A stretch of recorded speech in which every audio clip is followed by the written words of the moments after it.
All rise. Circuit Court of the State of Oregon for Lane County is now in session. The Honorable Stephen Morgan presiding. Sorry. Please be seated. All right. Good morning. We're here on the record. State of Oregon. You want to pull up the case.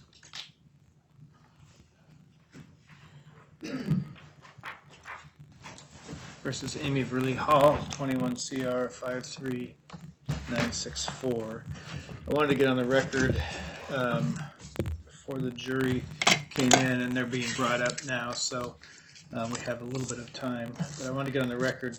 One, to see if there was any other matters for the court, and two, to discuss a few things with the parties. So before I get started, is there any new matters for the court that came up over tonight? No, not this year. All right. No, sir. Nothing. All right, so I want to address a few things. One, quick and easy, Mr. Mintz, I need you to submit a proposed verdict form if you haven't already. Have you done that? I have not, and I will do that. All right, I'd like to get that today. I'm particularly interested in what your proposal is for how the verdict form will read for count one. Yeah, and I've been working on that, Your Honor. I'm going to have these two alternate theories I'm going to propose for count one, and then have that be reflected in the verdict form as well. Right, and so one way I've seen that done, and you can propose however you want, we'll just work through it, but is to have the two extra elements as questions. That was the plan. I'm going to set them. I'll submit it all, Your Honor. All right. What we're talking about, Ms. Hall, is that when this case gets to a conclusion and it goes to the jury for deliberations, we give them a verdict form where they mark not guilty or guilty on the charges that are given to them to deliberate on. And before we do all that stuff that goes to the jury, you both see and approve, or at least have argument on, and I make decisions about before it goes to the jury. And so at some point during this trial, before we can do closing arguments, the parties and I will have a discussion about what the jury instructions about the law of the case look like and what the verdict form looks like. And so Mr. Mintz will, and you're free to propose a verdict form as well. I didn't mean to imply that you couldn't. And so if you have a proposed verdict form you can file that with the court and give a copy to Mr. Mintz. If you don't and want to just work off of what's proposed by Mr. Mintz and we work through it, that's fine too. The second issue, Ms. Hall, you had said that you had a list of laws that you wanted the court to have or give during jury instructions. Do you have that list prepared? I'm going to be honest, it takes me 2 hours to get here and 2 hours to get home, and I stayed up working on it for 2 hours when I got home last night, and I don't have it. I'm not sure if I have it in the form that I'm supposed to put it in. I just have the laws. All right. So first, I assume you're always being honest. You don't have to start your sentences stating you're going to be honest. I assume you're honest in these proceedings. Secondly, so you're saying you have basically printed out the laws that you want the court to be aware of or to read in jury instructions, but you don't have a list of them. Is that right? Right. Do you have a copy of those for the state? Yes, I do. And I'm kind of having a dilemma right now because I didn't bring one of my boxes, and it has like all the charging information, that PC affidavit, and the officer report, and I'm kind of missing that right now. I'm wondering if I could get a copy. Let's deal with one thing at a time. So I'm asking you about jury instructions and anything you think we're asking the court to instruct on.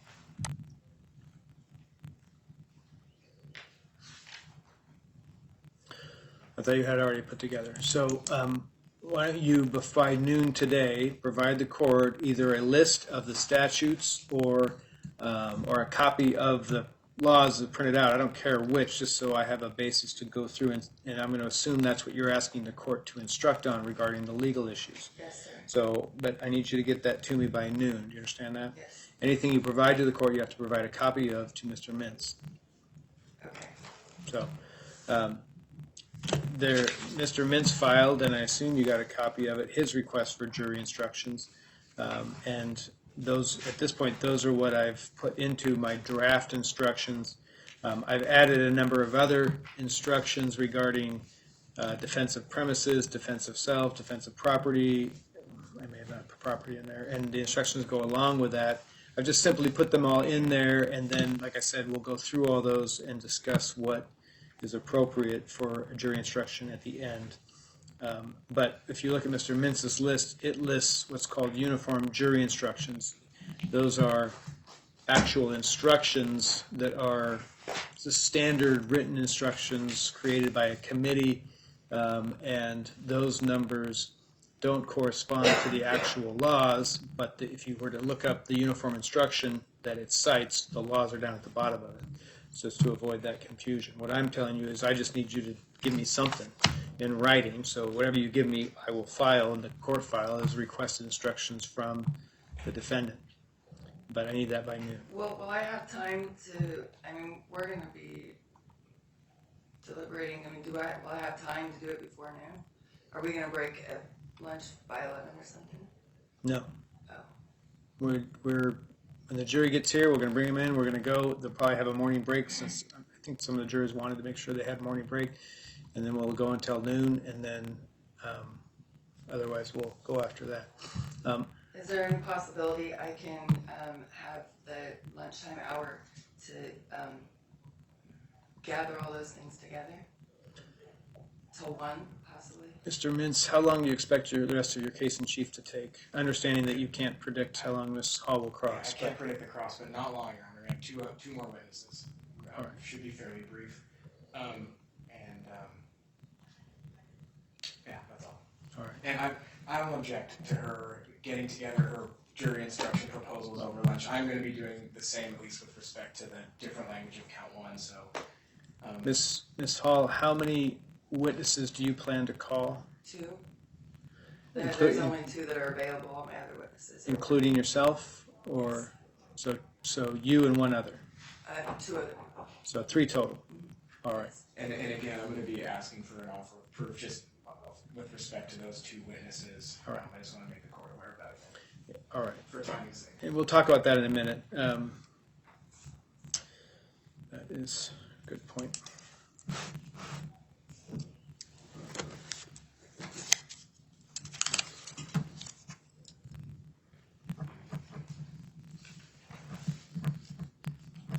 Okay.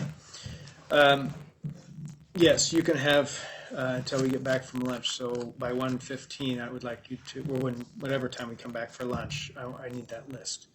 Thank you. I don't want to be in a situation where we have long gaps of time where the jury is here and we're not using them. And so that's why I create these deadlines. The other reason why these deadlines are pretty prompt is because, again, these are things that if you did the research, you would know were required to be submitted at the beginning of trial. And so I'm accommodating this for you so that you can get that list to me, because I want to make sure you have every right exercise that you have a right to, which is to make sure you're telling the court what laws you think apply and what laws you want instructed. But these are things that should have happened already. I All right. appreciate your patience. Thank you. All right. The next issue I wanted to bring up is that, Ms. Hall, you, through your cross of Ms. Stirp, continually questioned her about laws, what laws are, asking her what she thought the laws were, stating what the laws were, and I have not interfere with that because the state, for whatever reason they have, we're not objecting to those issues. This process for jury trials is split up. juries decide factual issues. So questioning and testimony deal with establishing the facts of an incident. Rarely do asking about laws apply to that situation, and that's extremely rarely. Legal issues, what the law is or what the law is not, is a judicial issue, is a court issue. The judge decides what the law is or is not in a case. It is not appropriate for you to either ask a witness what they think the law is or what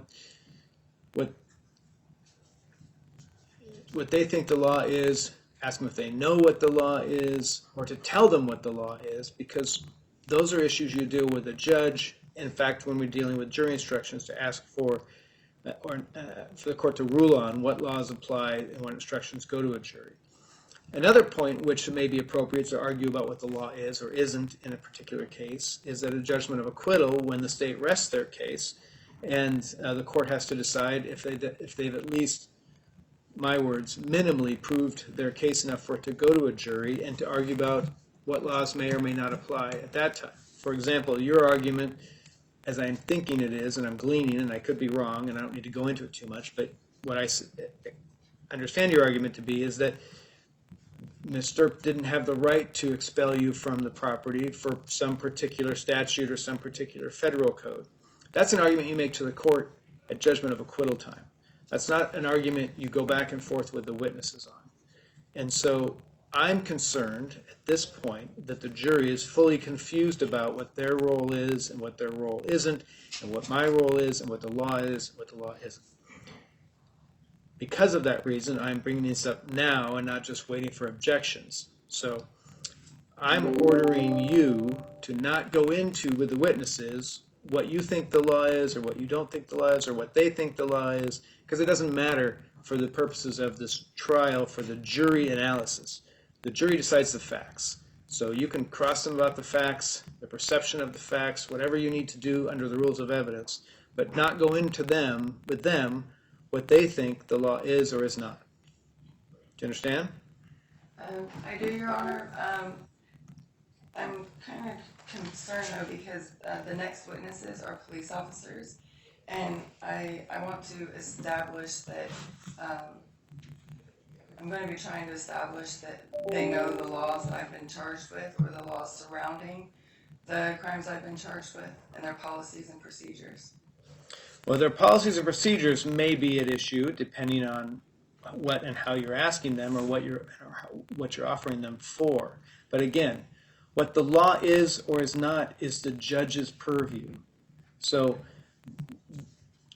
their testimony, the purpose of their testimony is to establish facts about the case, what happened, what didn't happen, because that's what the jury has to decide.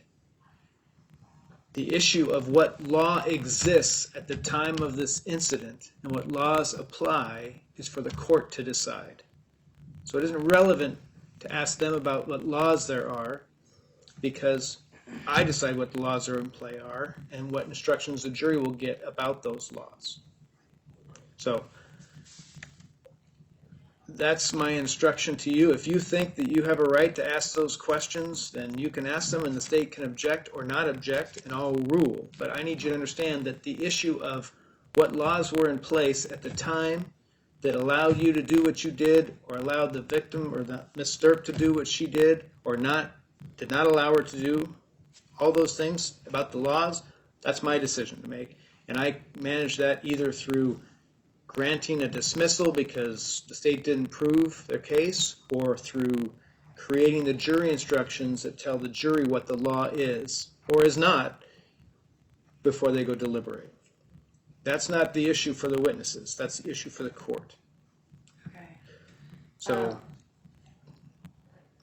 and at this point, I'm concerned that the jury confusion on this may create a prejudicial issue to you that you're creating, which is why I'm going over this now.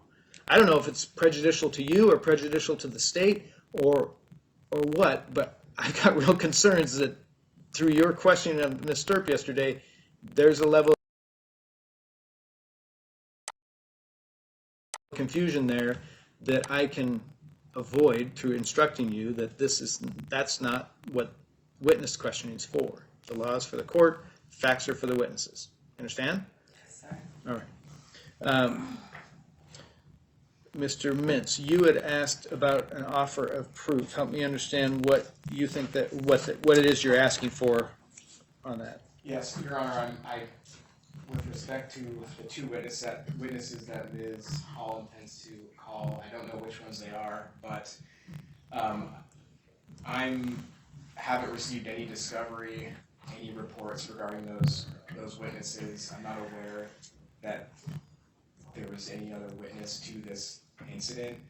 In any event, I'm concerned that the testimony, I don't know anything about what the testimony might be, but I'm concerned that it will be about either prior incidents that are not relevant, or about interpretations of laws that are inapplicable. I'm objecting to these witnesses' testimony being relevant, and that's why I'm going to be asking for an offer of proof to determine if that testimony is relevant and admissible. All right. So your concern is whether they're fact witnesses or not fact witnesses. If they are not fact witnesses, then there's a relevancy issue that may create a prejudicial effect. Kind of, I can't unring the bell, so to speak. Yes, sir. Thank All you. right. So, Ms. Hall, can you tell me the names of the two people you're planning to call, other than yourself? Robert Scott Mullen and Melinda Stone. Okay, Robert Scott Mullen and Melinda Stone. Okay. Are those witnesses factual witnesses? In other words, are they testifying as to facts related to the incident at the Crumble Cookie store, or for something different? It's mostly for the Crumb Together store. Crumb Together? Yeah, they're witnesses. Were they there that day? They were watching the live stream, and they're witness to our intent to go there. So Because we're being charged with crimes that are have an intent behind them, and I think it's important that the jury hears their testimony on our intent to go there. okay, but how do they know what your intent is? Because we talked about it prior, and we mentioned it on live stream at the courthouse before we went to Crumb Together. All right, so Scott Collin and Melinda Stone were not there at the incident, but they were watching the live stream. We were all supposed to go to a restaurant afterwards, and they were all there watching the live stream when we first came back. All right. So since that's the case, and there has been a kind of a demonstrated misunderstanding, I think, or what is or isn't evidence before the jury, I think I am going to grant Mr. Mintz's request for an offer of proof prior. What that means is before they take the stand and testify in front of the jury, they will take the stand and testify outside the presence of the jury before me, and then Mr. Mintz will either make objections or not make objections about what is admissible before a jury on these matters, and then the court will rule. We don't do this very often, but we do it in a situation where there's reason to believe, or at least concern that testimony that may not be admissible goes to a jury, and then the court has to strike it, and the jury's already heard it anyway. So, are they here today? Yes, sir. Okay, so when the state rests, we will take the jury out. We'll go through, I'll make a record regarding judgment of acquittals and analysis on those issues, and then we'll call your witnesses. I don't know if that'll happen this morning or this afternoon, but they'll have to be ready for that. So essentially they potentially will testify twice. Once in front of me, we'll hear any issues that may deal with admissibility, and then we'll make sure he's clear on what's admissible and what's not, and then assuming they have information that is admissible, we'll bring the jury in and they'll testify. Do you understand that procedural step? Yes. Okay. All right. depending on how much time all of that takes, we'll just make a decision this afternoon as to whether we're going to get to closings today or on Tuesday, because I do want to make sure we have plenty of time to deal with jury instructions. So we'll just cross that bridge when we come to it. But Ms. Hall, I just want to understand that it's very possible that we could get to closing arguments today. So if his case is done and your case is done, then, sir, have a seat. What do you need? I'll get that later. I'll put that there. All right, that's fine. I understand. Okay. So I just want to make you understand that it's possible we'll get to closing arguments today. I don't know if we will or not, but it's possible, so you'll need to be prepared to do that if we are. Okay? One last thing, like I was saying earlier, I for some reason didn't bring my other box of stuff, and I don't have the charging instrument or PC affidavit with me from either Mince's witnesses. I was wondering if I could get a copy. I am printing out the indictment right now, I think.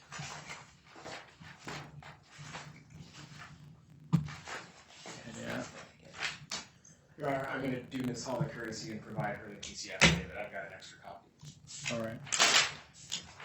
Do you have officer report also?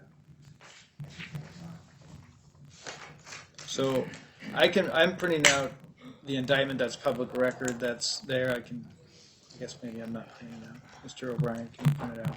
All right. I don't have the police reports. They've been discovered. If Mr. Mintz wants to provide those, he can. If he doesn't, he's already discovered them. So it's up to that. I don't have control over that. I don't have a copy myself. So. I provided her the PC affidavit. If the court intends to bring the jury in now, I don't have time. I can't give her my copy, so I don't have. I understand. Way to make a copy. Just a moment. Have a seat. I need to check on what the jury status is.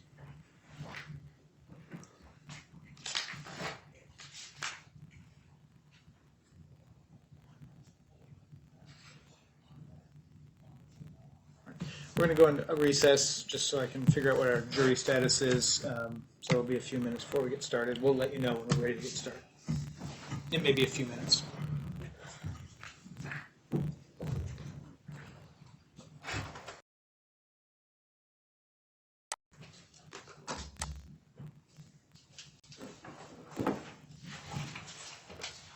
All rise. The Circuit Court of the State of Oregon for Lane County is now in session. The Honorable Stephen Morgan presiding. Please be seated. All right, good morning. We're back on the record in 21 CR 53964, State of Oregon versus Amy Verlee Hall. Good morning and welcome back. Thank you for your patience this morning as we're getting started a little bit later than I had hoped. But nonetheless, here we go. Mr. Mintz. Your Honor, the state calls Rendell-Baker.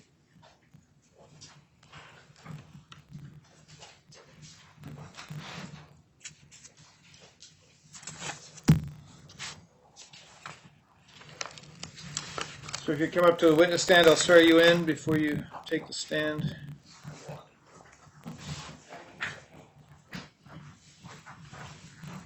Raise your right hand for me. Do you swear or affirm under the penalties of perjury that the testimony you provide in this case will be the truth, the whole truth, and nothing but the truth? I do. Go ahead and have a seat. When you're situated, state your full name and spell your last. My name is Officer Brandon Rathje. Last name is spelled R-A-T-H-J-E.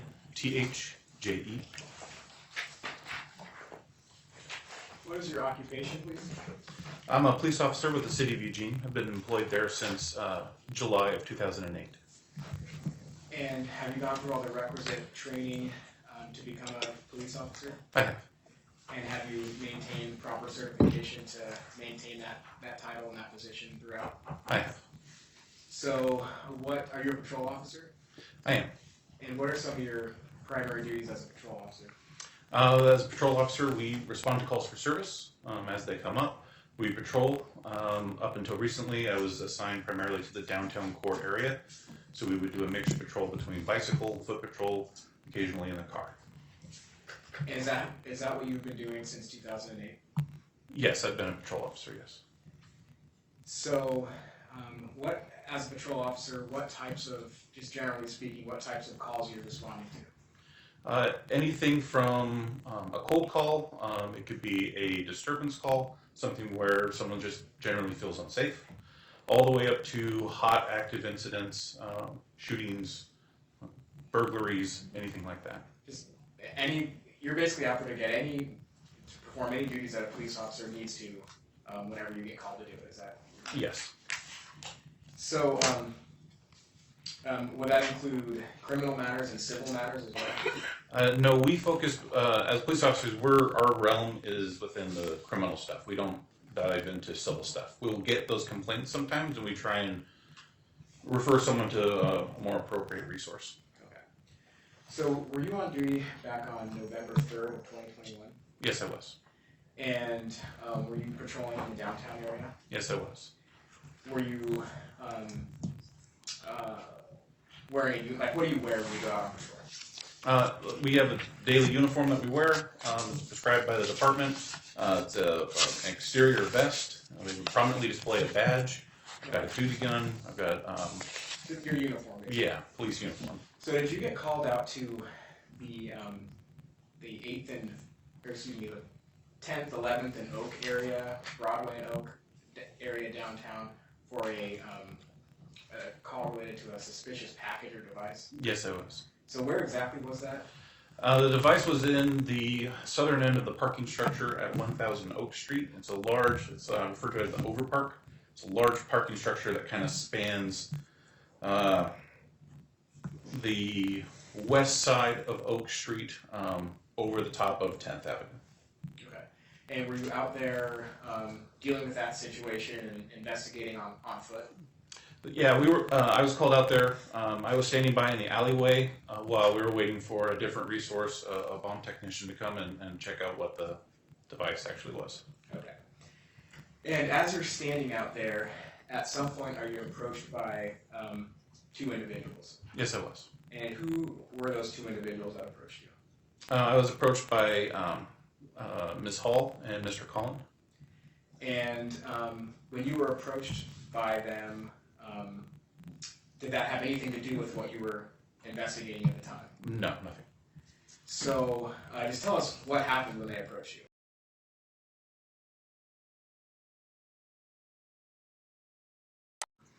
While we were there waiting, I was approached, and Ms. Hall and Mr. Kohn indicated that they had just been assaulted by a employee at the Crumb Together cookie shop. And so, as a police officer, when you hear that information, what in your training experience are you supposed to do?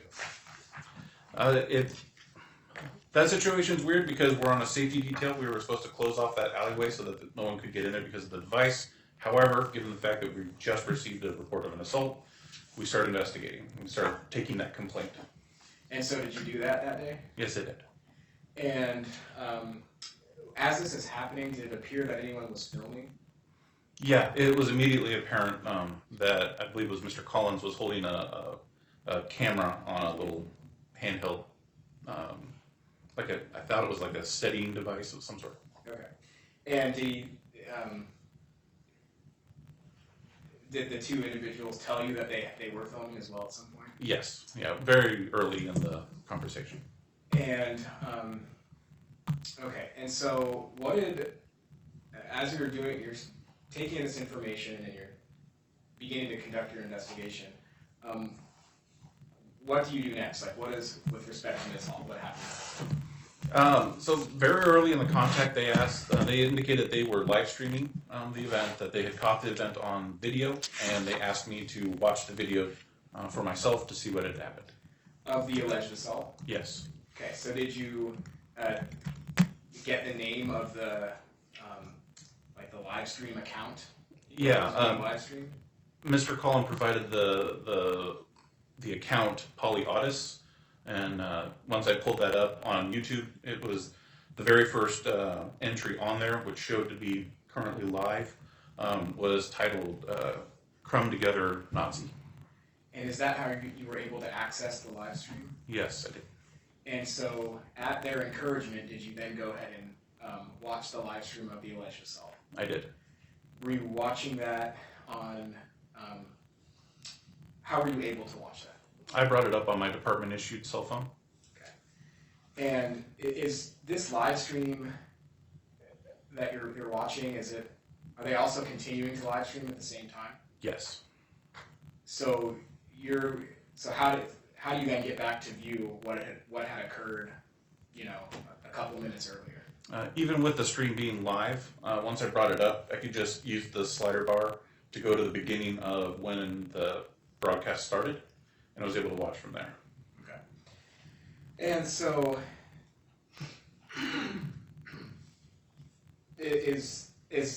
so prior to that, prior to you viewing that, did Ms. Hall indicate to you what had happened at the curtain store?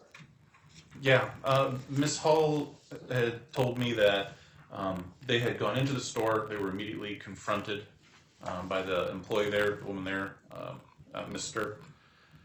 And immediately asked to leave the store. She indicated that she was immediately shoved. And then she produced a baseball bat when they started to engage in an argument. Colin, just to clarify, Ms. Hall said that Mr. produced the baseball bat? That's correct. Okay, continue. At which point a physical fight ensued, at which point Mr. Kohn took the bat in the midst of this struggle from Mr. And then they were able to come out and contact us. Okay. And so as part of your investigation, did you then watch the video? I did. Okay. So after you did that,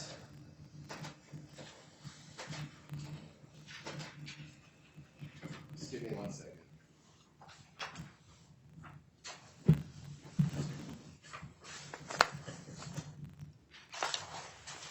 After you did that, did you then have an officer, or did you go and see what was going on at Chrome together? While I was watching the video, Officer Peckles responded to the store itself and contacted Mr. And we later reconvened and kind of tried to piece together what was going on.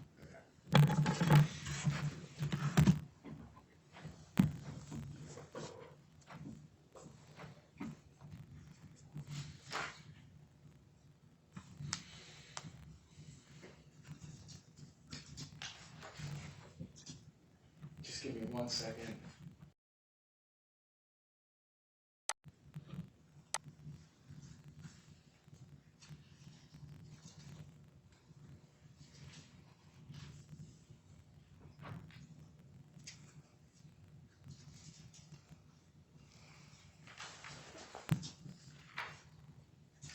Those are my questions, officer. Thank you. Thank you. Kress? How often do people knowingly and willingly walk up to police officers after they've just and ask for help and hand over a weapon used or obtained from a commission of an alleged crime? I would have to guess it's rare. It's very, very rare, I would guess. How often would you say people record themselves intentionally committing a crime? It's a broad question. I don't know the answer to that, how often that would happen. I would also guess it would be rare. Has anybody ever walked up and offered you video evidence of another crime that they possibly committed? Not that I can think of. So it's safe to say that it's not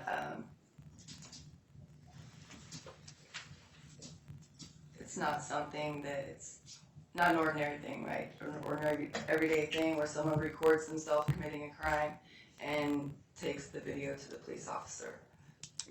It is, I think that would be a fair statement, yes. It would be very rare for someone to do that.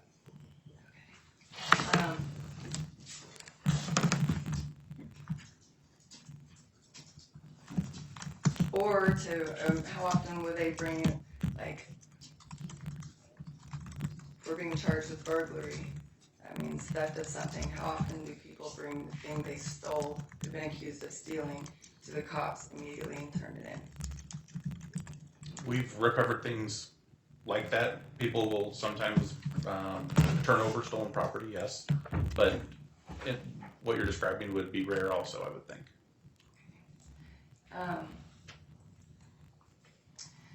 In Oregon, do we have a duty to retreat? Objection, Your Honor. A sustain that calls for a legal conclusion.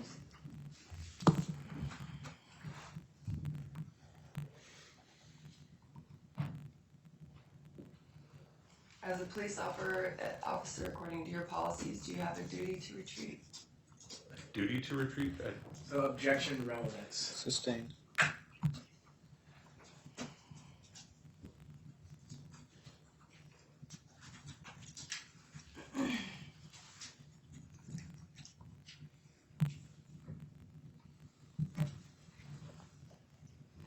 You took statements from Ricky and I. I Did did. you write anything down that we said?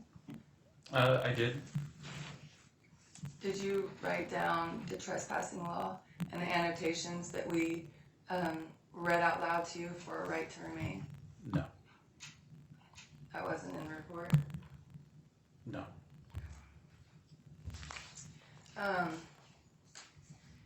You say in this, you classified the premise type as a restaurant. Is that correct? Yes, that seems accurate. Is a restaurant a public accommodation?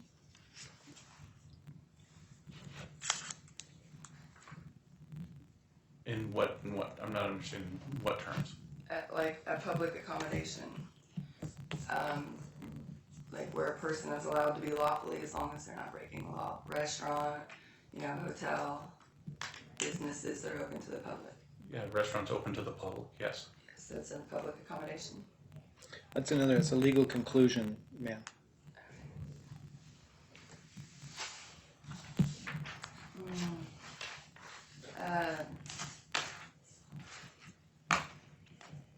On the video, when you watched it, did you see any objects in my hand? No. When you watched the video, you didn't see me walking into the restaurant with anything in my hand? You never saw the flyers? Not that I recall. I believe when we were talking, either you or Mr. Collins, I believe, had a flyer at some point, but I don't directly recall seeing one on the video. Did we request service from you for assault? You did? We came to you and asked for your assistance. Yes. Was that the first time we asked for your assistance that day? It's not the first time we interacted. Did you record our first interaction? I believe, are we referring to The courthouse. at the courthouse? I had a body camera on at that time, yes. Did you notify anybody that you were recording? I don't believe I had direct contact. I was in the lobby area and had my recorder going, but I don't know that I had direct contact with anyone in that room. You don't recall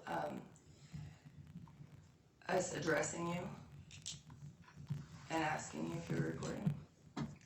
I don't recall that. Do you recall me asking for your assistance because the DPI security guard kept trying to grab my phone and slap me? I recall there being an interaction by the scanner, the metal detector at the front of the courtroom. I don't recall any slapping of a camera or anything.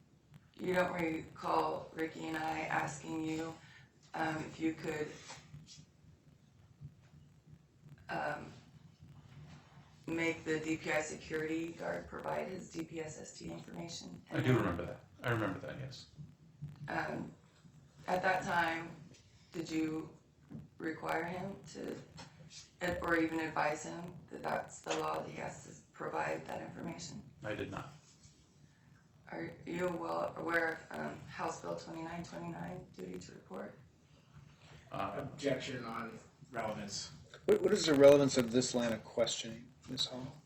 This, Hey, this whole whatever happened at the courthouse, what's the relevance of that related to the incident that's at issue here today?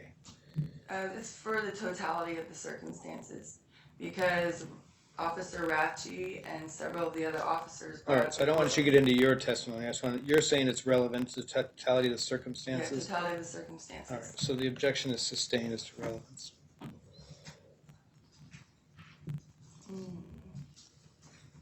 At any point on the day, did Ricky read ORS 131602 to you?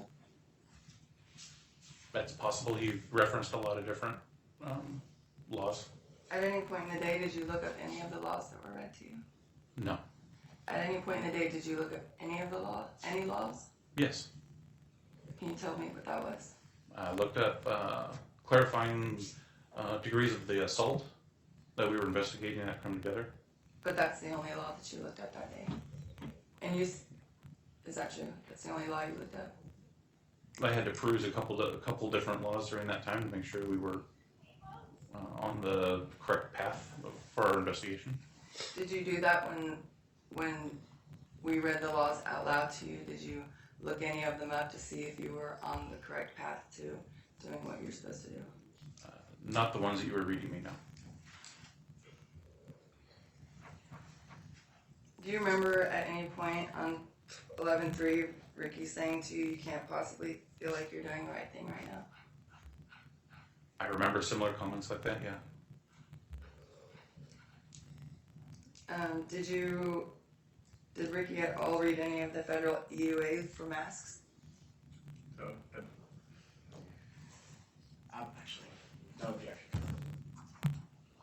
I don't recall anything specifically about masks, but there were a lot of different federal stuff that was cited to me. Do you have to follow federal law Yes. and state law Yes. and department policies? Yes.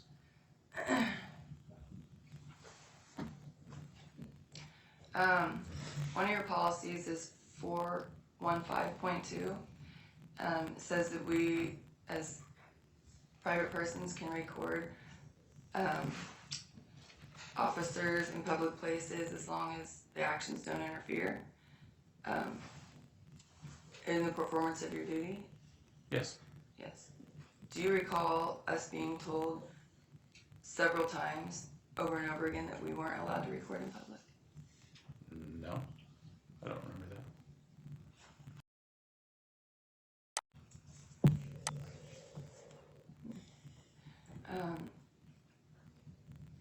Do you recall any other officer telling us that?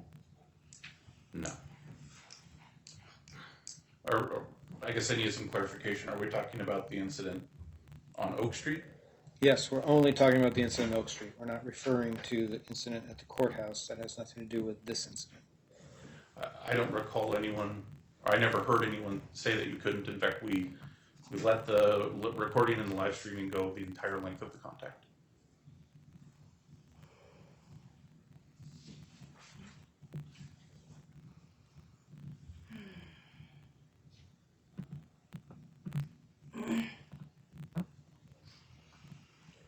Did Jordan ever voice concerns that we were gonna citizens arrest you? Objection. Relevance. What's the relevance? It's just relevant for my line of questioning. To what issue?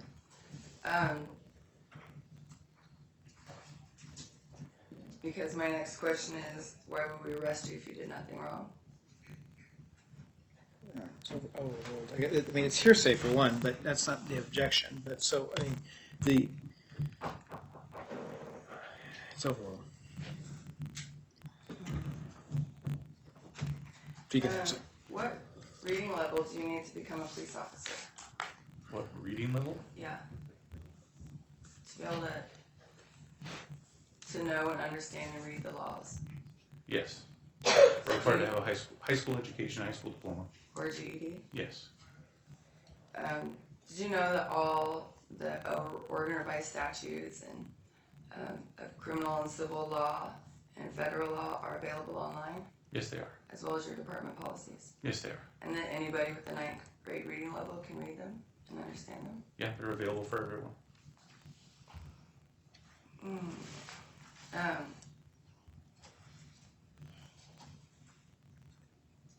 Did you completed your basic field training manual? Yes. What's it say in the field training manual about lawful orders? I don't know that I could speak that almost 15 years ago. I don't know the specifics of the exact verbiage. Can you describe for me what a lawful order is? Lawful order, lawful. Objection, come for a legal conclusion. Sustained.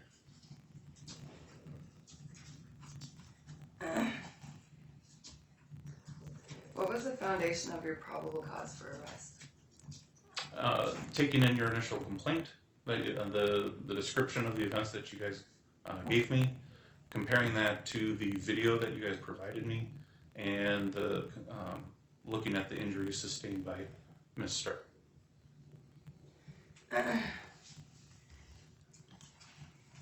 You said that that we walked up to the store unmasked to confront the owner about a mask policy.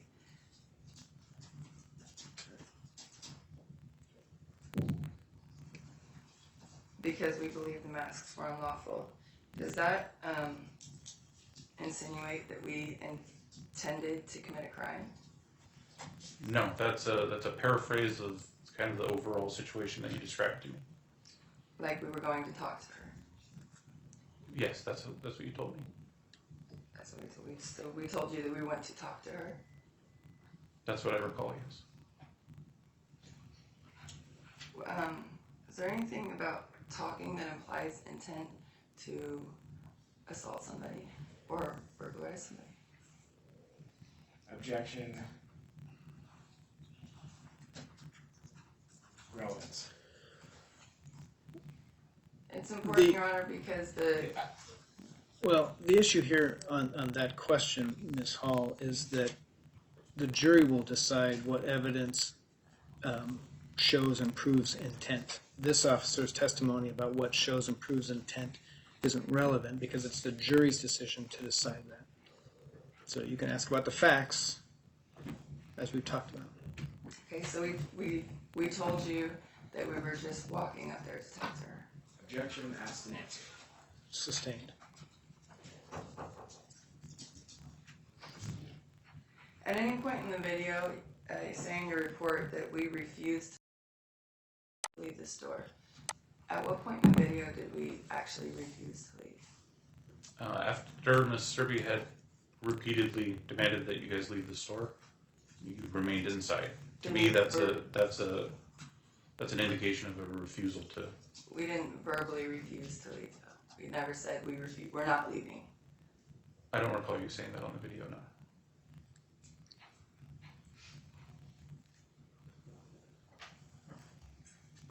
You say in your report that Mr. brushed against Ms. Hall lately. Would you consider somebody touching somebody else that had just warned them not to, an unwanted touch, an offensive physical contact? I don't know that I would. Objection, that calls for a objection relevance with respect to this witness. Sustained.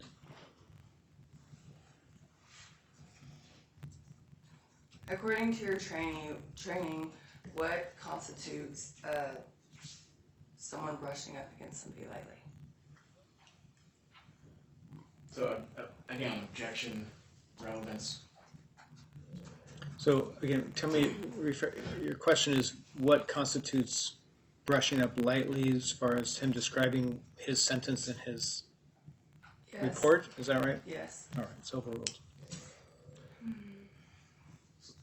So in this context, what I saw was Ms. Sturpey trying to what looked like her trying to usher you and Mr. Collin out. She had her arms outstretched.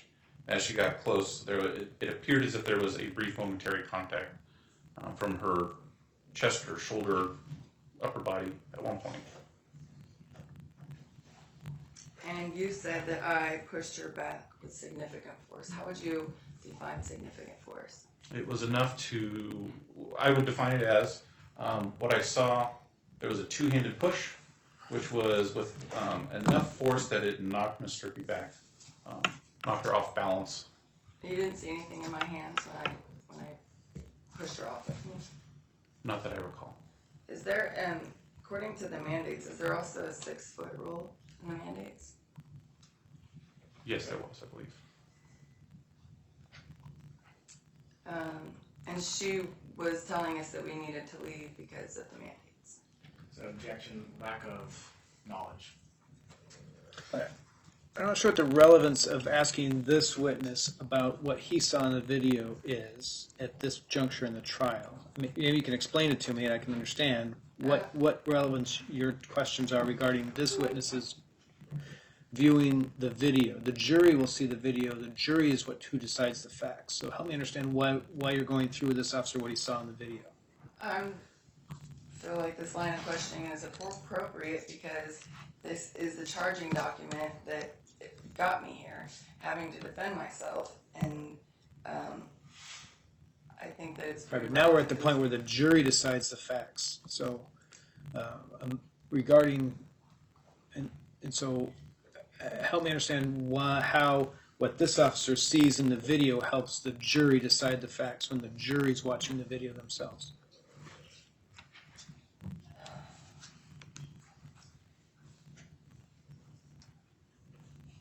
I think it's important for the jury to understand what got me here in the first place, to understand why the charging document was written, and if it was, and they can determine if it was written in accordance to law and based off of facts. All right, well, I decide whether it was the legal issues. They decide the factual issues. So the objection is sustained.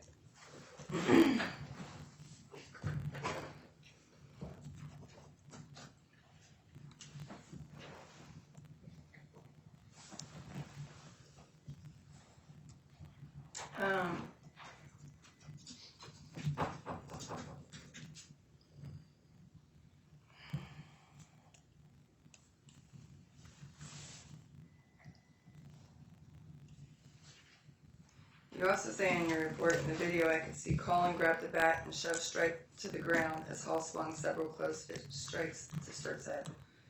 Did you actually see Mr. Colin shove her to the ground while she was on the ground and I was swinging several close fist strikes to her head? So objection, I understand where she.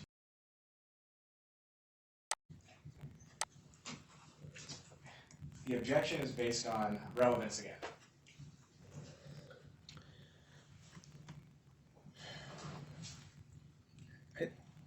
I understand the objection, and it's getting into a bit I want to, overruling it because I'm taking it as an impeachment of his statements in the report.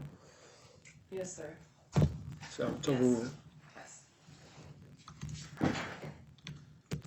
So what I interpreted as that interaction in the video, I saw Mr. Colin, it looked like he was pulling the bat away from Miss Sturkey. At the same time, his other hand appeared to be pushing her down while you and Miss Sturkey were engaged in a physical confrontation at that point. And based on the swinging that I saw, it looked like close-fisted strikes. Did it look like she was on the ground while I swung close-fisted strikes at her head? After she had been shoved to the ground, yes, it looked as if you were continuing to punch her on the ground.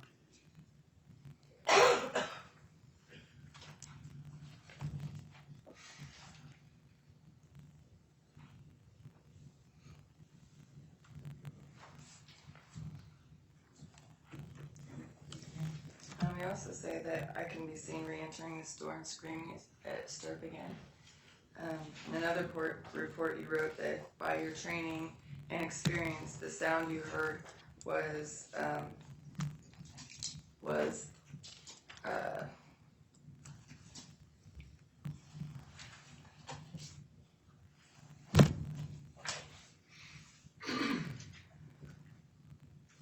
to a punch landing. Did you ever contact Sturp and find out, to follow up on this report, to find out what happened when I when the camera panned away and I went back towards the store. No, Officer Peckles was in contact with Ms. Stirp at that point, and was getting her statements and description of the events. Was there ever an updated report to the district attorney? No. You also say that that I called her a slut and fucker. And did you ever follow up and find out if that was true? or not? Those are observations I made from the video. So, sorry, to answer the question, no, I did not do any follow-up after that.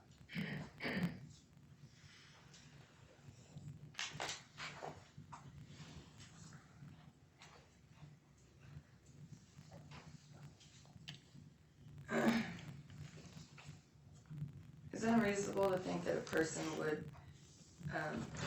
defend themselves from an imminent threat, such as a baseball bat? Objection.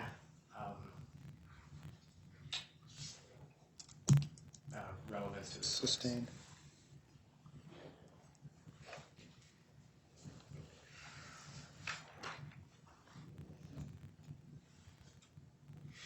Did I ever say to Deirdre, don't touch me or I'm going to hit you? So, again, objection, relevance. Sustained. And to be clear, it's not, it's sustained in the sense that, I don't know why you're asking this officer if you said these things on the, because he only saw it to the videotape. Yeah. The jury has the video, they'll watch the video, they'll decide the facts based on the evidence they get, but it's not relevant. This court's ruling is not relevant to ask one witness what they see and interpret in the video. If you're, when the other, well, that's it.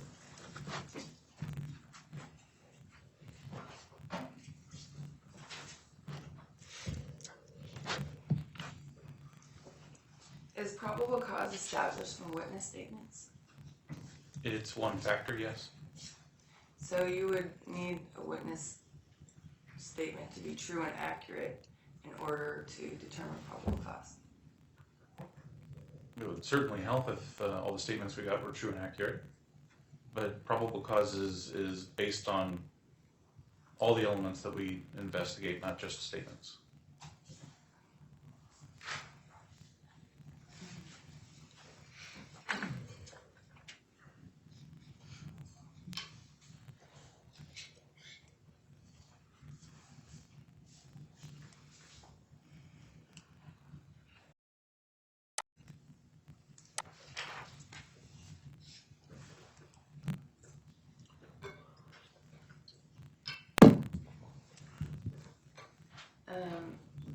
According to your training, can you tell me what aggressor is, what a primary aggressor would be? So when we're investigating things like an assault or disturbance of some kind, a primary aggressor would be the person we believe the one that more or less instigated the event. Do you remember calling me a primary aggressor? I referred to you as such in my report, yes I did. Can you tell me how you came to that conclusion? Based on your statements that you gave me, how those statements did not match up to the video that I watched, and my observations within the video. So is it your belief that somebody going to exercise a right to talk constitutes a primary aggressor? No. Or someone resisting unwanted touch? If I warned her not to touch me, that would make me a primary aggressor. So in this instance, looking at the entire event, my observation was Ms. Sturby exercising her right to ask you to leave the store based on the legal mandate of the mask. She asked you several times. When you guys didn't, she was also exercising her right to try and usher you out of the store because she had rights within there, trespass rights. So in order to be trespassing, you have to be served more So- unlawfully. Mr. O'Brien, take the jury out, please.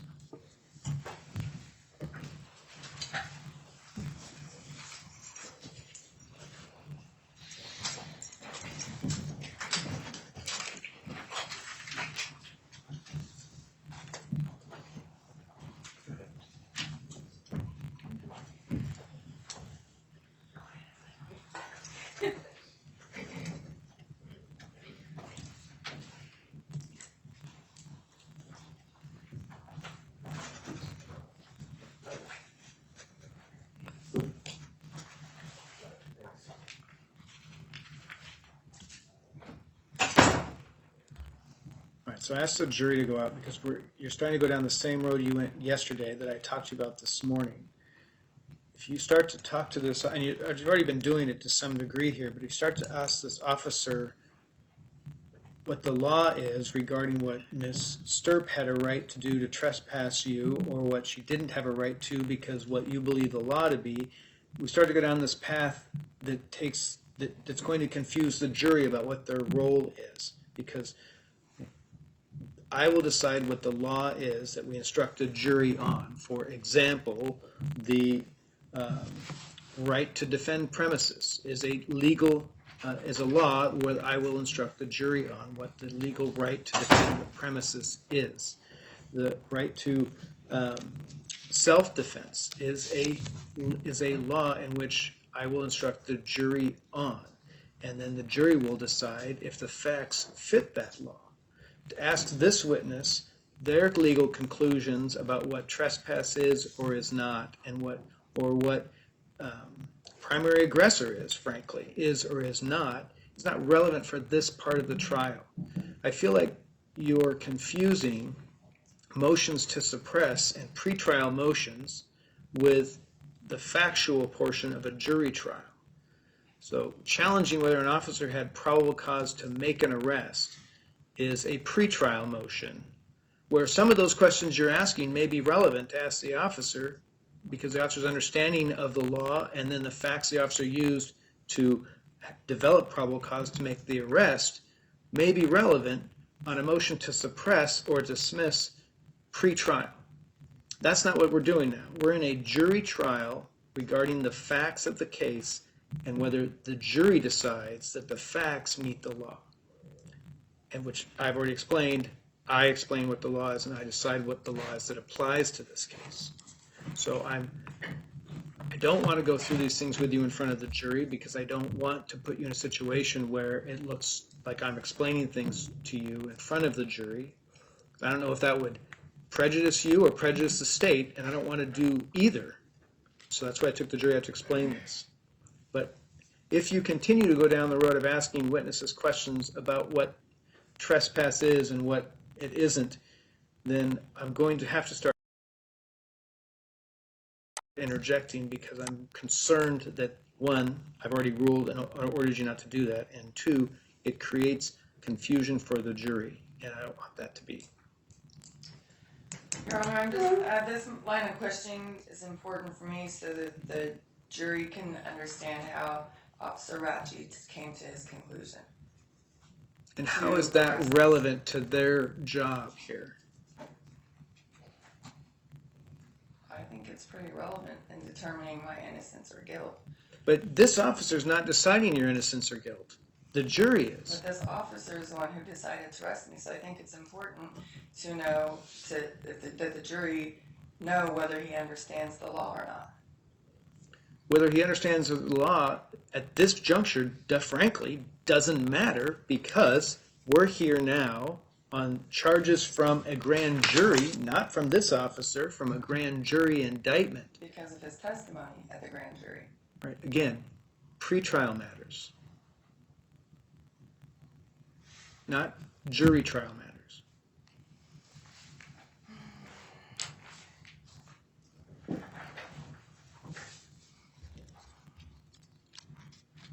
Please bring the jury back. Oh, and sir, I've ordered to keep the first row behind the jury clear. So if you could, that's reserved for court staff. It's my way of kind of protecting the jury since our bench is so close to the jury. I appreciate that. All right.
Your Honor, the jury. Let the jury enter, please.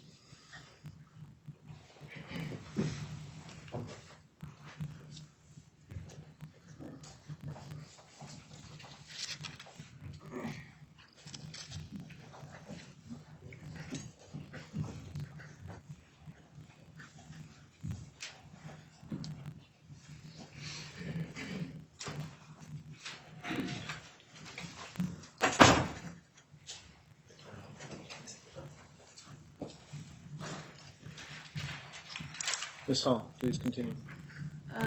Did you at any time reference the courthouse prior and say that one of the reasons that we were being arrested is because of the incident that our behavior at the courthouse prior? No, my arrest was based on what I found at the scene at that time.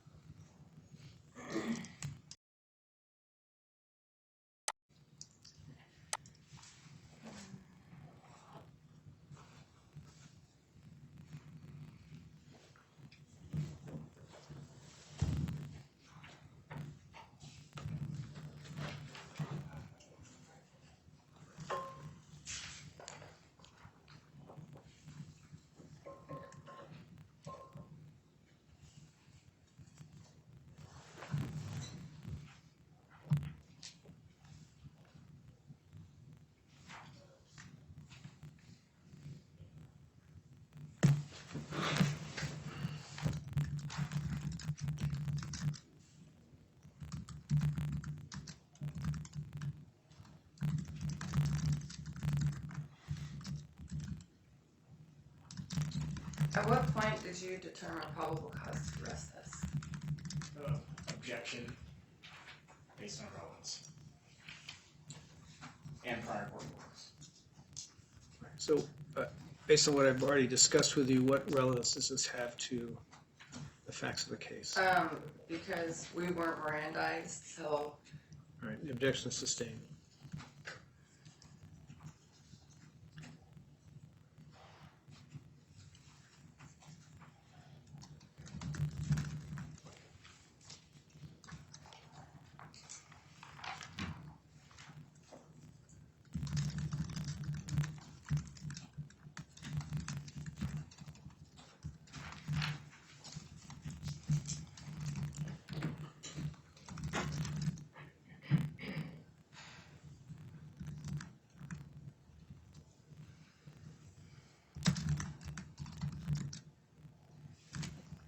did you have any bias against us?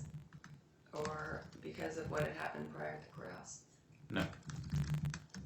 So you didn't base any of your decisions off of our conduct at the courthouse? I expressed concern at one point that if the issue at hand wasn't directly dealt with, that there was a concern that similar behaviors could continue throughout the day. Do you recall saying that the plan, or being a part of a conversation where you said that the plan was to go from place to place to place doing the same thing? I expressed a concern about something like that happening. What was the basis of that concern? Based on comments made by Mr. Collins that there was going to be an audit, his term, at the front end of the video of the live stream.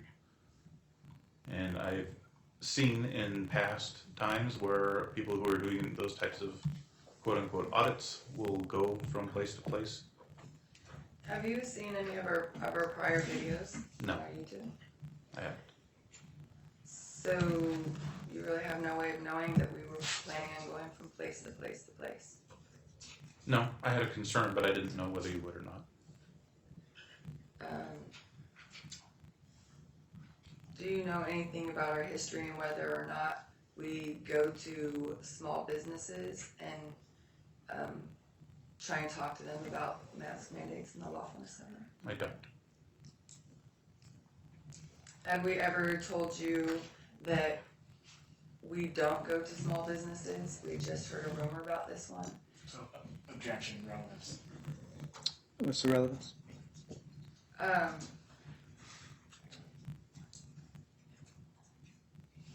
Well, he just said that he thought that we would based on what just happened. I'm just wondering, I wanna know if we'd ever vocalize that. Well, that wasn't your question. So the objection is sustained. Did we ever tell you that that's what we do? We go place to place, to small businesses and audit them? I don't recall you telling me that, no. What did we tell you was the basis of our audits? I recall a statement about you had heard a rumor, something to that effect, that there had been a past issue at this location. Do you believe that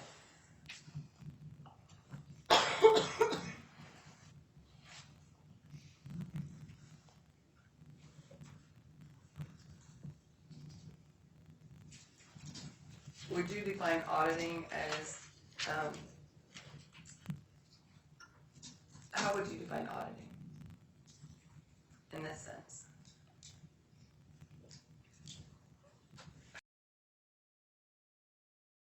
I guess I'd have to define audit based on what I saw in hindsight, going in and talking to someone about rights and legal concerns about the mask mandate, that kind of stuff.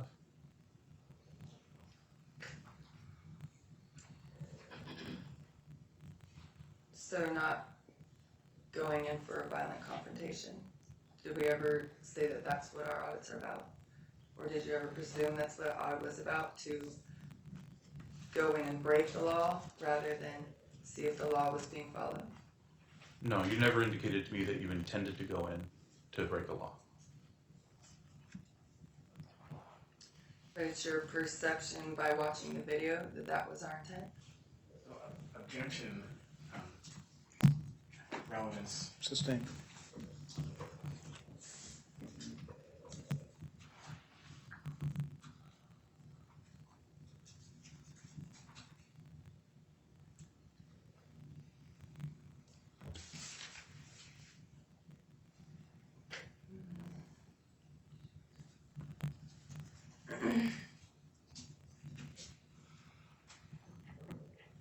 Did we resist arrest?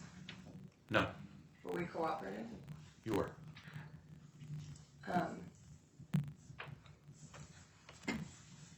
Do you recall in booking telling us that we were going to be charged with robbery? So, objection, relevance. It's over.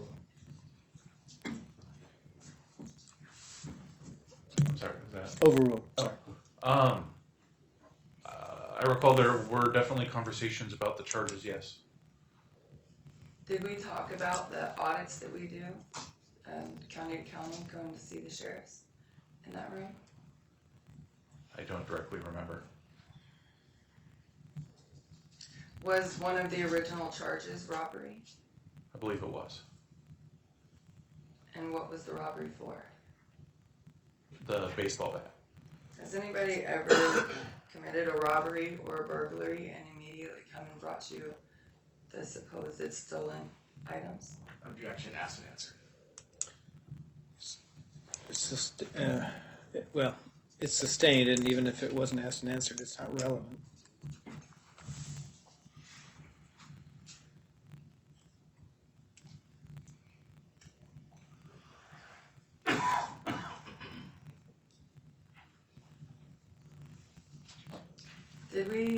Were we, like, the investigation went on for a while.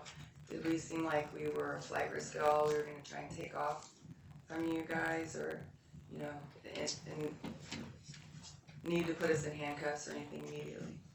Immediately, no. It wasn't until our actual arrest, about 45 minutes into it, that, I mean, that's what I mean, so about 45 minutes into it was our actual arrest, That sounds correct. and we were filming the whole time, Yes. and did we seem like we were a threat to anybody? No, not at that time. How long from the time that we walked up to you guys, how long did it take for you to actually ask for the bat? I don't know the exact number. It was a while. So Ricky was in possession of the bat for a few minutes, at least. At least, yeah. Did he seem like he was a threat with a baseball bat? No, not at that time. Did I seem like he was a threat with a baseball bat? No, not at that time. Did you ever see me hit Deirdre with her baseball bat? If we're referring to the video, no. I don't recall seeing you hit her with a baseball bat. Or Ricky? No, I don't recall anyone getting hit by a baseball bat.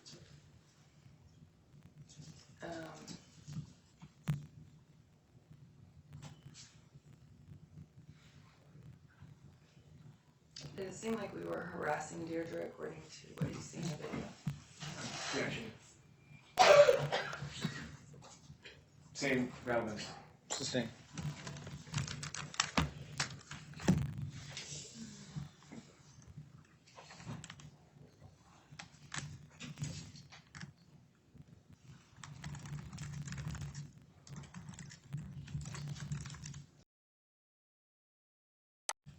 Do you know what private person's arrest is? Private person. Objection, Your Honor, relevance. What's the relevance of whether he knows about private citizen's arrest?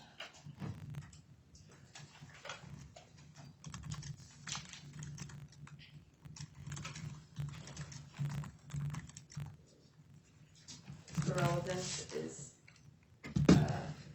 because I'm trying to establish if he understands that natural private people have the ability to arrest anybody who's committing a crime in our presence. Does that lead to another question? Those can be foundational questions that are relevant to some particular issue, which is why I'm asking what you're building up to, I guess. Because it was brought up in conversation with the officers. The question was raised, does Deirdre Sturp have grounds to affect a private person's arrest?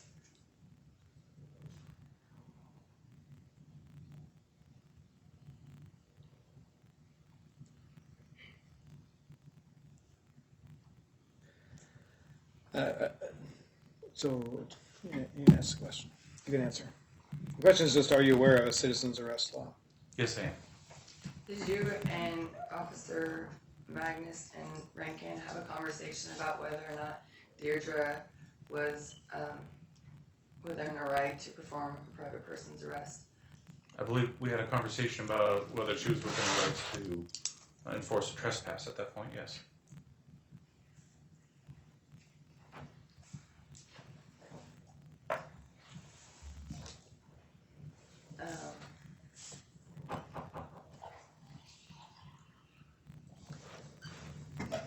Is trespass a legal term?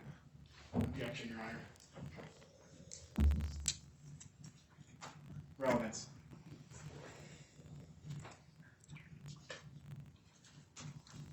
Sustained. Is trespass civil or criminal? Calls for a legal conclusion, man.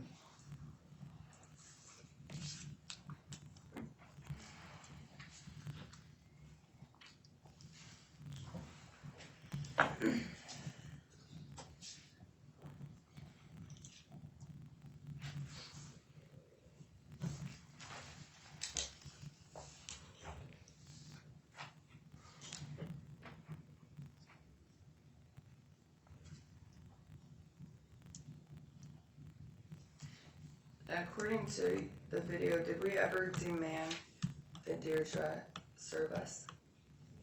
Objection, Your Honor. Again, relevance. Sustained.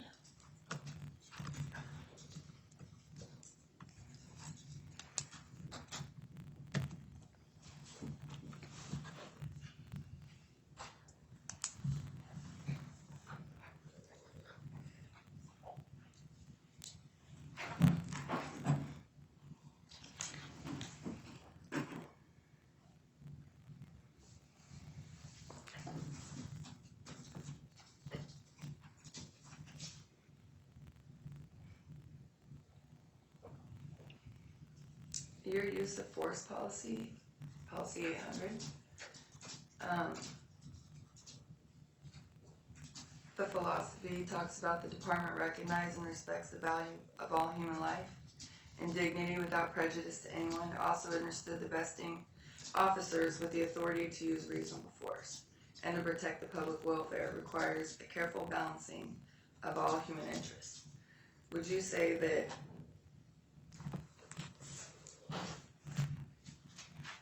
the expectation for you is greater in using force than for you to use force lawfully than for a private person? I think there is a great public expectation that we appropriately apply force.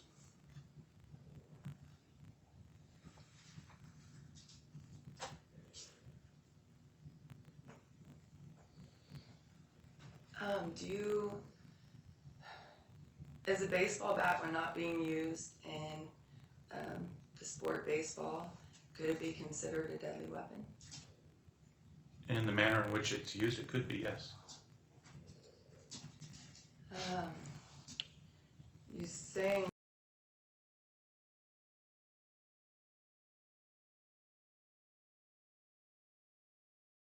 report that she didn't pose a serious threat. You just stated that the manner in which a baseball bat is used could be considered a dangerous weapon.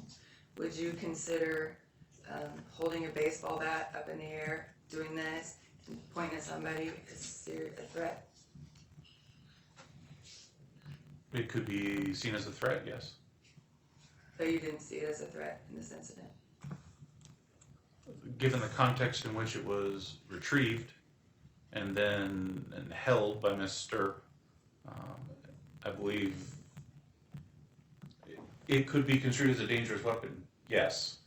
But based on my observations of the video, it looked as if it was, one, partially in self-defense, and two, to try and further exercise her right to remove you guys from her establishment. Going back to self-defense,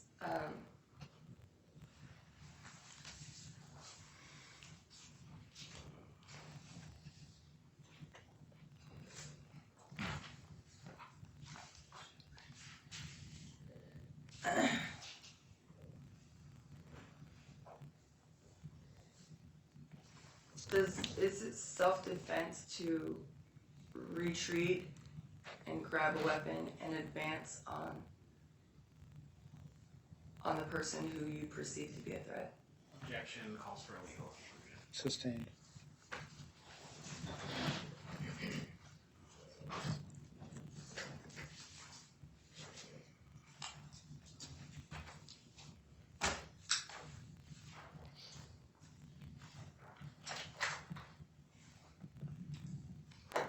In the video, who closes the gap between us? Whose feet are moving?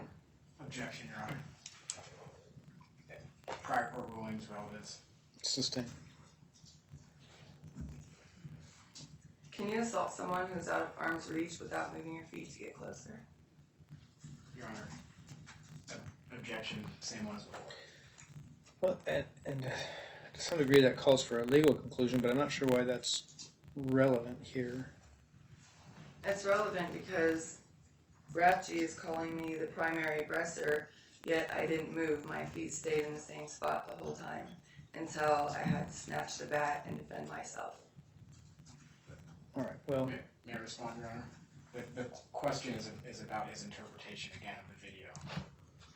well, actually, I don't think it was. I think it was a hypothetical question, as I understood it. And since those prior questions were asked and not objected to and entered into evidence, then go ahead and ask the question. Or you can answer the question.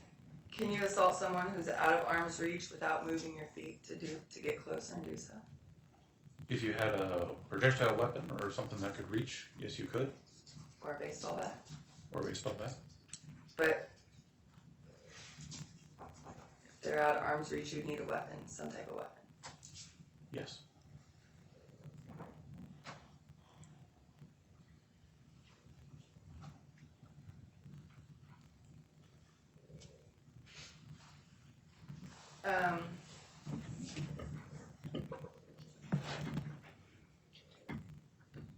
Did Deirdre, at any point during the altercation, when she retreated, did she use her phone in her back pocket to call the police? Objection, Your Honor. Same, relevance and prior purpose. Sustained. Did anybody ever ask Deirdre why she didn't call 911? I didn't ask. I don't know if that conversation was had by another officer.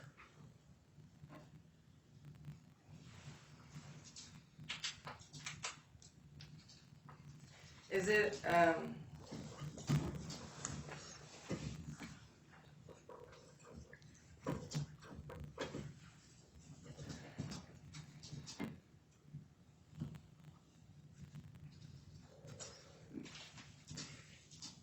according to your training, what would be the proper response to somebody getting into your personal space and touching you with their body? What would be your response? Objection, relevance. Sustained.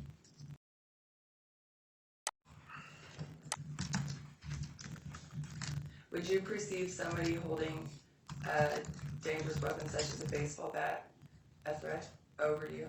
Would you consider that a threat? Same objection, Your Honor. Objection, if it, same objection's relevance is sustained.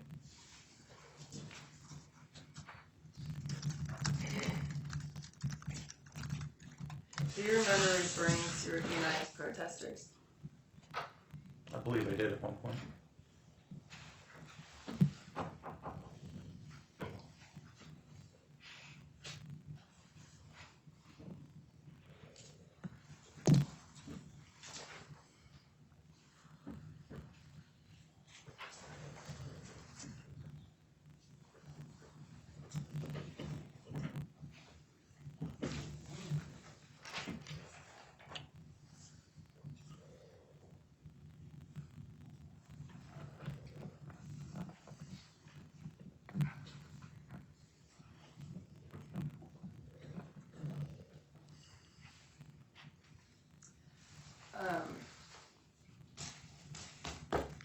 How long did you question Ricky and I? Initially, when we first spoke, I spoke to you as the complainant of the issue. It wasn't until the time of arrest that I read you guys Miranda, at which point there was very little discussion.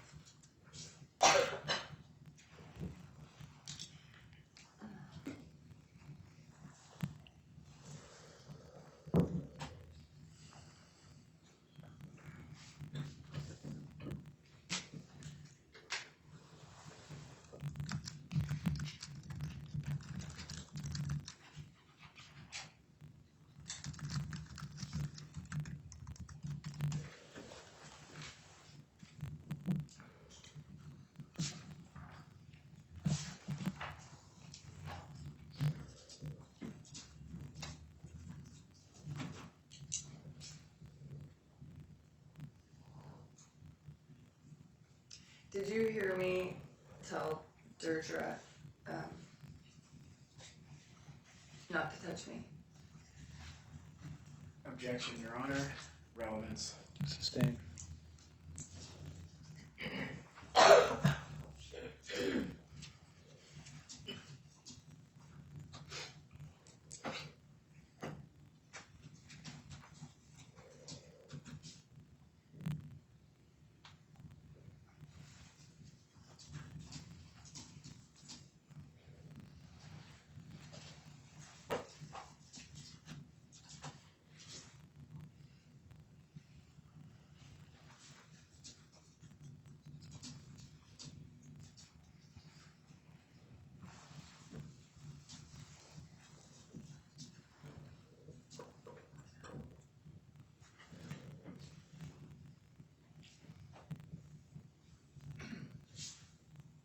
Ms. Hall, your next question, please.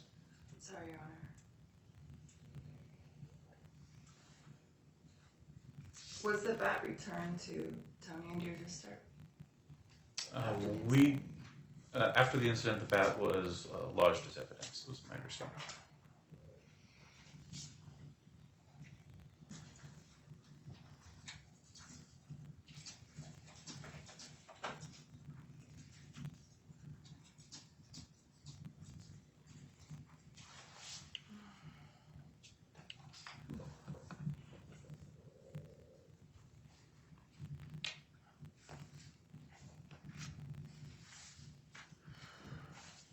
Do you perceive Ricky and I as a danger to the community?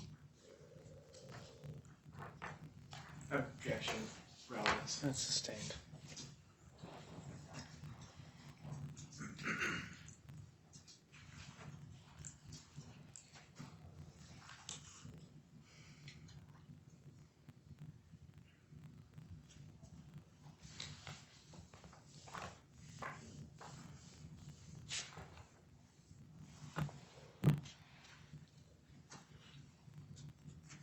Your policy manual states that you must exercise good judgment, right? Yes.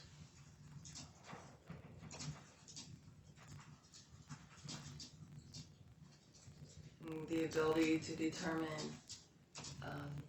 things like primary aggressor, the difference between assertive and aggressive. The ability to determine a primary aggressor in an investigation, yes, that is an important part of our job function.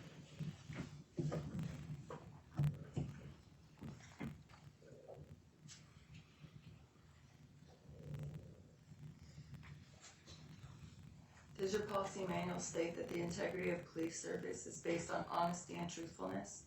All employees shall be honest and truthful in giving testimony and rendering a report in any official, oral, or written communication. Yes.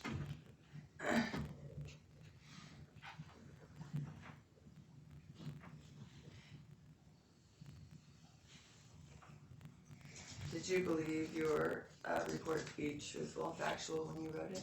Yes. Has anything changed since then? No.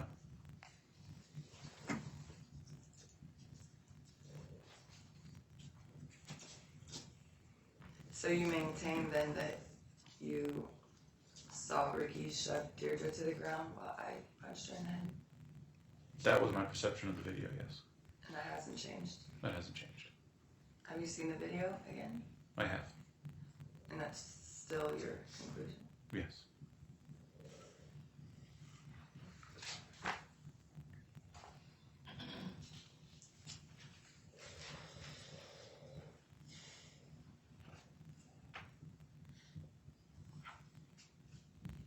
Does your department policy say that all employees shall observe and comply with every person's clearly established rights under the United States and Oregon Constitution? Yes. Ma'am, why don't you step outside and turn your phone off, please? Are officers of the Eugene Police Department sworn to uphold the federal and state constitution and enforce federal, state, and local laws? Yes. Are you familiar with the federal, state, and local laws? We're trained to the ORS, the Oregon state laws. I'm not an expert in federal law. So you are trained on Oregon revised statute. Yes.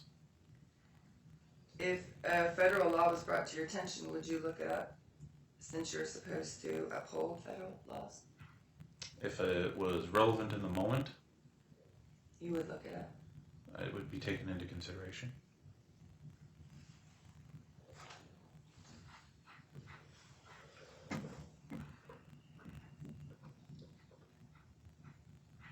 Does your policy manual state that consent is voluntary and must be obtained as a product of a free will and cannot be attained through coercion? Objection. Relevance. What relevance does the consent policy have to do with this case?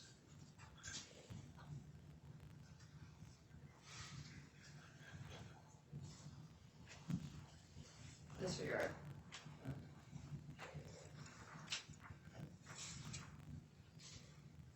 Did anybody search the alleged crime scene and take pictures or evidence There were pictures taken of Mr.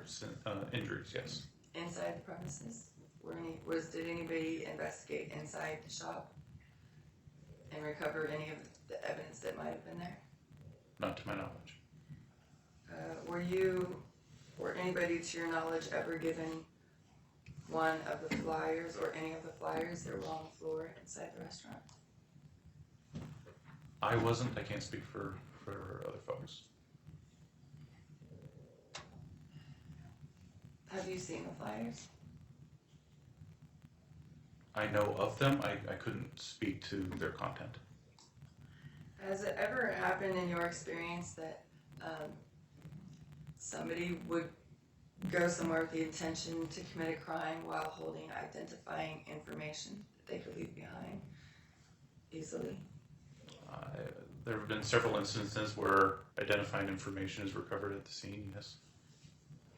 But have you ever come across an incident where someone would intentionally show up somewhere with identifying documents that could possibly be left behind while recording?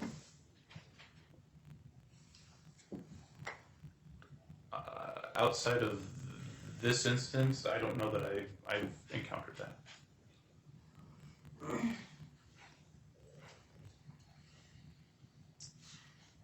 Was policy and procedure followed with the suspicious device call? I don't know what the end result of that suspicious device call was. How were you dispatched to that call? Via radio. Are those calls logged? Yes. They come through our dispatch center.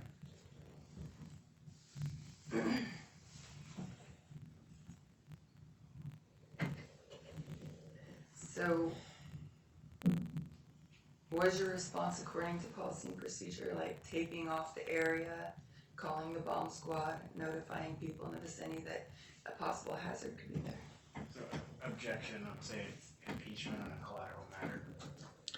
In relevance. What is this line of questioning relevant to?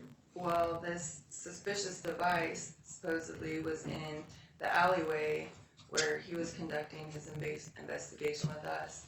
And during this investigation, there was a woman with her child. So I don't need you to go and testify everything. I need you to tell me what relevance it has to this case. It's relevant to whether or not procedure was followed. This is an incident that required procedure and policy to be followed. The line of questioning is to determine whether or not the procedure was followed. All right, so that objection is sustained.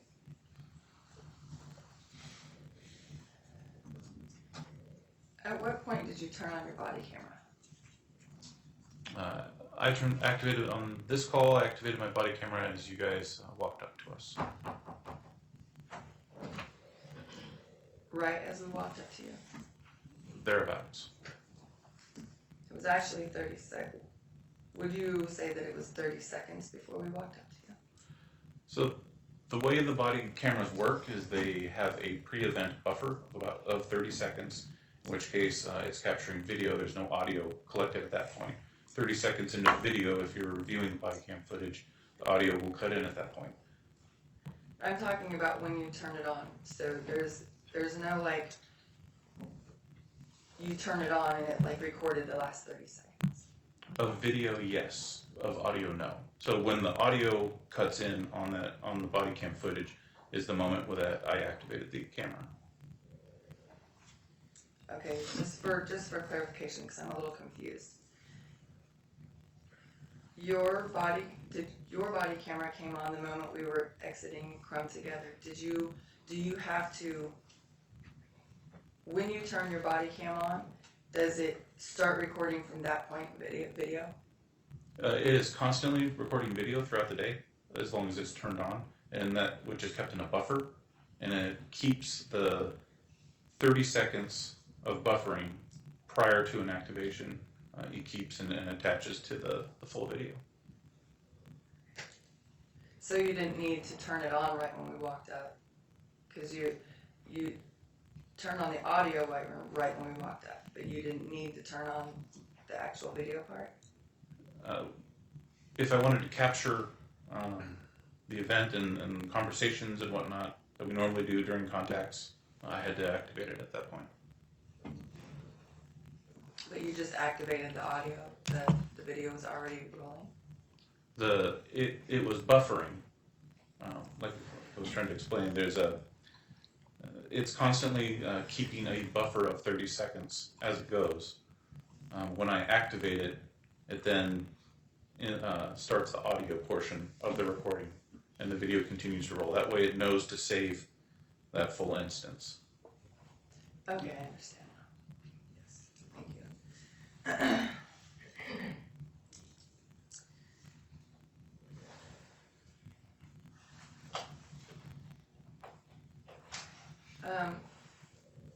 you. So you weren't recording for the suspicious device? No. But that's why you were called there? Yes. Is it part of your policy to start recording when you respond to calls such as suspicious devices? The policy is that we activate and record our contacts with. So this is the suspicious device isn't going to have a device that's not a person. So it's very common that we don't activate body cams on those types of calls unless we're having contact with someone.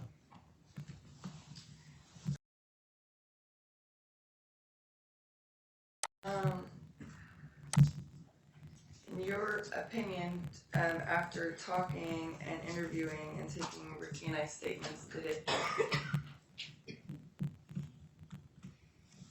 did we seem like we were aggressive and violent and confrontational?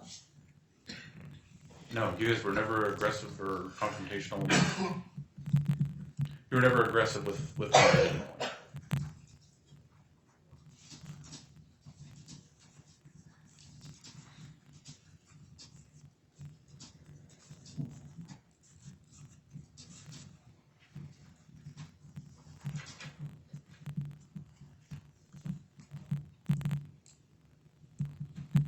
At any point had you witnessed us being assertive or? There were, yes, as the contact went on, it appeared to me that you guys were displeased with how things were going.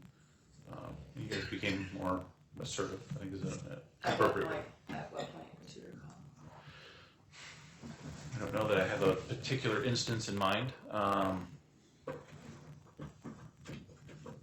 Certainly after we separated you and Mr. Collins to effect an arrest.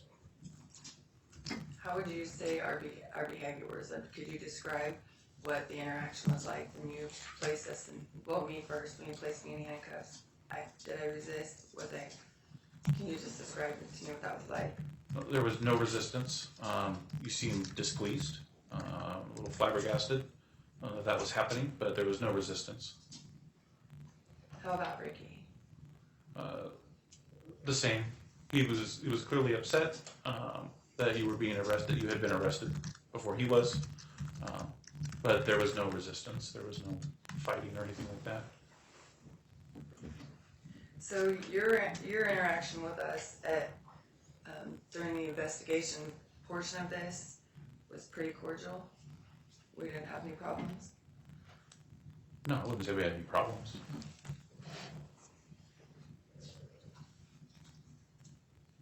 So it was just your interpretation of our intention when we went into the cookie store that was aggressive and violent? Based on what I saw on the video, as things became a physical confrontation. Yeah. You said as things became a physical confrontation. Uh-huh. That's when we were aggressive. Specifically when you shoved Mr. Yes. Does a person have a right to use reasonable force to reject what's wrong? He's just waiting for you to finish your question, and then he'll object. But you can stand in advance if he wants. It's just preparation. The rules state he's got to wait for you to finish your question before he can actually object. But he also has to say the objection prior to the question being answered. So don't let him standing stop you finish your question. You can do that.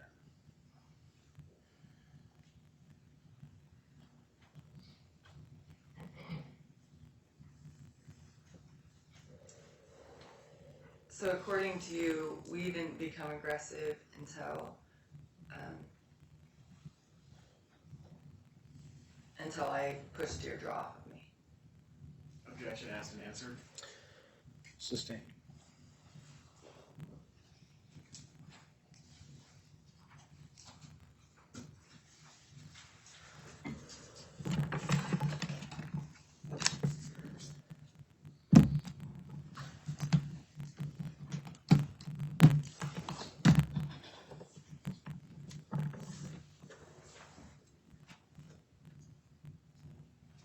So overall, we didn't have any problems. It was just the incident at the cookie shop that you viewed the video of. Yeah, we never had any sort of physical confrontation of any kind.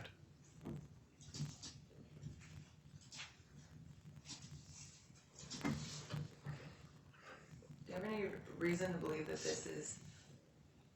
that violent confrontation is something that Ricky and I normally go around doing that? Do you have any indication of that? I have no So, indication. hang on, I'm sorry, officer.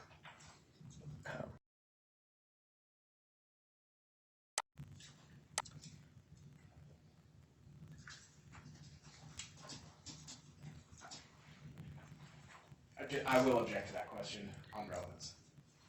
It's improper character evidence, so that objection is sustained.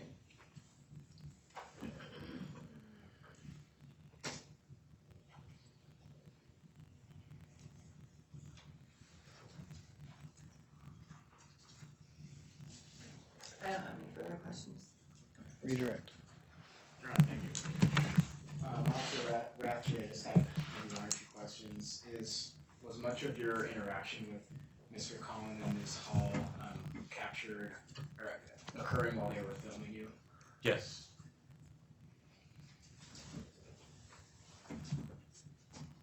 And that's the only question I have. May this witness be released? Yes, sir. Any objection?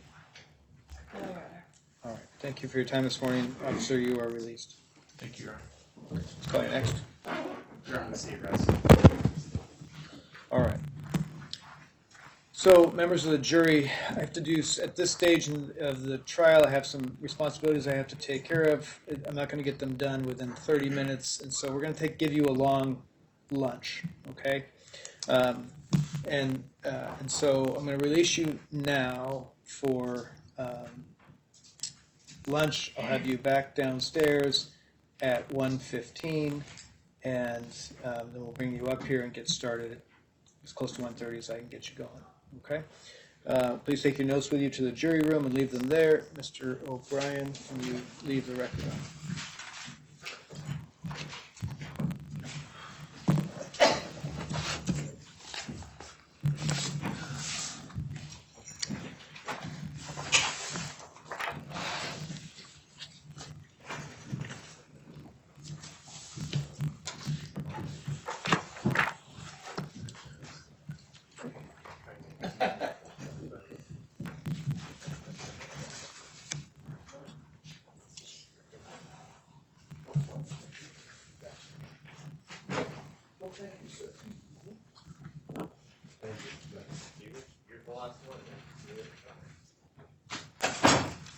All right. State is rested. Miss Hall, do you have any motions for the court at this time?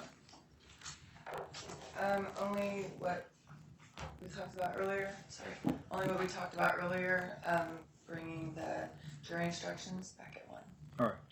Well, I'll remind you, I appreciate you standing at this point. I'll remind you that it's appropriate for you to stand when you are addressing the court in front of the jury as well. I didn't want to bring that up because I don't want it to affect the jury. Me remind you that I don't want it to affect the jury in any way. But I apologize. All right. At this time, Mr. Mintz, I don't have the case in front of me, and I want to take a brief recess and grab a few cases. But In 2021, there was a case that came down where the Court of Appeals essentially said that it's a court's job to sua sponte grant judgments of acquittal if they're appropriate in some way. And so I don't want the record to be silent on whether the court made any analysis on the elements and issues of judgment of acquittal regarding the charges to be filed, which is not me saying that I think there is or there is not any judgment that will be made, but I want the record to reflect and there be opportunity for argument to deal with that. So I'm going to take a brief recess, maybe 10 minutes, and then so we'll get back here at 10 to noon, and then I'm just, I may have a few questions for you as far as just to make sure the record's clear regarding certain elements of certain crimes. And then we'll recess for lunch, and then we'll be back here, and you can have your list of jury instructions or laws you're wishing the court to issue, and then then you'll start your case at that time. Okay. Can those also include case law, jury instructions? Any law you want me to consider as for instructions, you may present. Laws include OARs, they include statutes, they include case law, or something else that I haven't mentioned here that you think is a law. You can submit it and I'll consider it. Okay, thank you. All right, we'll reconvene in 10 minutes. Mr. Zadegza, can you manage the FTR, please?